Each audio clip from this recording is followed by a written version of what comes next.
गिरगाव चौपाटीवर जैन धर्मीयांनी कबुतरांसाठी 300 किलो धान्य टाकून चौपाटीला कबूतरखाना बनवण्याचा प्रयत्न केलाय। कोर्टाच्या आदेशानंतर दादर येथील कबूतरखान्यावर बंदी आणण्यात आली आहे। मुंबई महापालिकेकडून त्या ठिकाणी ताडपत्री टाकून कबूतरखाना बंद करण्यात आला। मात्र बुधवारी या ठिकाणी जैन समाजाने आक्रमक भूमिका घेत ताडपत्री काढून टाकली। कबुतरांना खाद्य मिळत नसल्याने ते मरत असल्याचा दावा त्यांनी केलाय। यामुळे काही वेळ या परिसरात तणाव निर्माण झाला। आंदोलक आक्रमक होऊन पोलिसांना देखील भिडले। पालिकेने कबूतरखाने बंद ठेवण्याचा निर्णय कायम ठेवला आहे। राजकीय पक्षांनी यावर आरोप आणि प्रत्यारोप सुरू केले। सरकार सुवर्ण मध्य काढण्याचा प्रयत्न करत आहे। दरम्यान आज दुपारी कबूतरखान्या संबंधित कोर्ट निर्णय देणार आहे।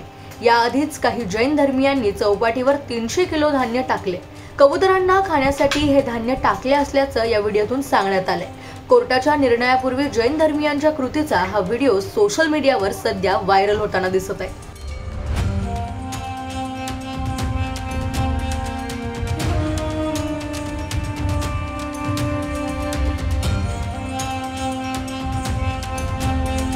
तुम्हाला ही माहिती कशी वाटली कमेंट बॉक्स मध्ये नक्की कळवा आणि माहिती आवडल्यास या व्हिडिओला लाईक, चॅनलला सबस्क्राइब आणि बेल आयकॉनला क्लिक करायला आणि सर्वात महत्त्वाचं म्हणजे हाईप करायला विसरू नका।